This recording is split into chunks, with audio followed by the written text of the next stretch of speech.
Hello everyone, this is the Walrus Clown here, and today we'll be diving down once again for Season 2 of The Deep. If you haven't seen Part 1, there will be a link in the description. Honor, roll the intro, please!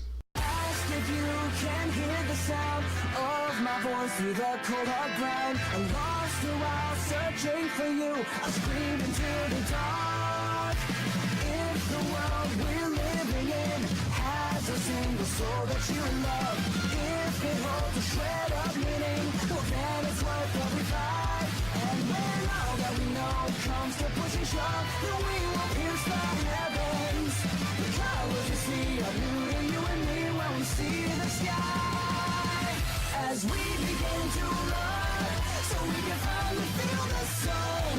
Finally you and I feel so alive. I feel your beating heart. If you believe in me, we'll find what we were meant to be. Now who cares about tomorrow? Today we are free. My answer's always yes, that I will always be with you.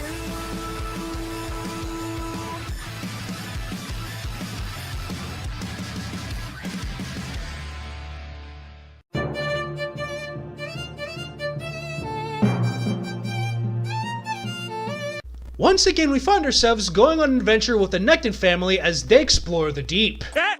He said it! He said it! First, let me do some cleanup from Season 1. At the end of the final episode, Nereus reveals that the generations-long obsession with finding Lemuria is a direct result of Will's family being directly descended from the last surviving family of the now-lost civilization, and the almost instinctual need to find home, and that Ant might be the chosen one that will open the way and find Lemuria, as told by the secret society he's a part of, that has guarded the Book of the Deep, aka the Underwater Book of Revelations, has been waiting for all these centuries. In Episode 1, we are introduced to the new villain, Alphaeus Benthos, who is later revealed to also be descended from the same family as the Nectons, and that both he and the Nectons are in fact descended from the last queen of Lemuria, and that one of the treasures of Lemuria is a device that can control the Monumentals, which are supersized sea creatures that were introduced last season, amongst which are a giant sea slug, a giant sea tortoise, a giant electric ray, and a monster simply known as the Terror that the Lemurians all put to sleep and have been doing so for centuries now. So the race is on! The Nectons with an ancient map and Alphaeus with a detailed map stolen from satellite imaging to see who can find Lemuria first. If Alphaeus does, he's pledged to use the device to awake and control the Terror to bring about world peace by bullying everyone into submission and, you guessed it, take over the world. Of course! One thing I can say that is much improved is the pacing. Every episode is around 22 minutes long, but it only feels like 10, and you will always be wanting more. The science starts leaning more towards the science fiction side of things as opposed to science fact, but I can live with that because what we're getting is really, really good science fiction. Like in the episode Tremendous Waters, where the map leads the Nectons to a patch of ocean where they see a giant bug-like creature that leads them to an extra-dimensional area where there is no air or friction, so the propellers won't work, but the night suits will.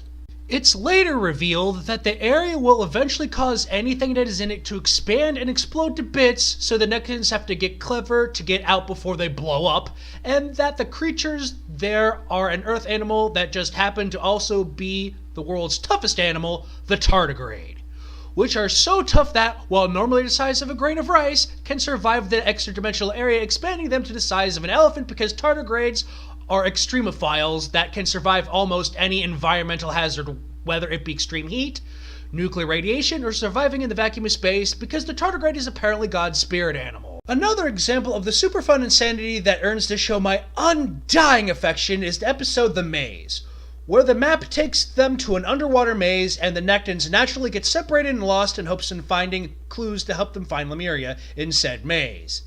Ant has to use the abilities of the new night suit this season, the Mimic Knight, to mimic the sonar abilities of the bottlenose dolphin to navigate the maze only to come across an underwater minotaur. And after they reunite and get out of the maze, do they realize that the tricks that got them lost were meant to keep the hyper-aggressive species contained in the maze and then move on. The most in-depth episode this season is the season final, where Alphaeus steals the map and goes to the biggest spot on that map, hoping that it is Lemuria. He uses the map to open the door, only to find that it is in fact the resting place of the Terror, which is revealed to be none other than the Kraken of Myth. After some shenanigans, Amt gets the map back and uses his Chosen One powers to shut the door before the Kraken can be loosed upon the world once more, and they end on a note that just left me wanting more. If you live in the States, you can check it out legally on Netflix. It comes highly recommended. Don't forget to like, comment, and subscribe, and click that bell. And I just realized it's December. Top 12 animated versions of Santa's up next. Merry Christmas, everyone! What happened to the water, the water, the water? What happened to the water, the water? So wet, it mixed up with the dirt, the dirt, the dirt. The water got into the dirt and turned into mud. The mud got on my shoe, my shoe, my shoe. The mud got on my shoe, and then I came inside. I messed up the carpet, the carpet, the carpet. My mud got on the carpet, and my mom got mad. She sent me for some water to clean up the carpet. I turned on the faucet, and nothing came out.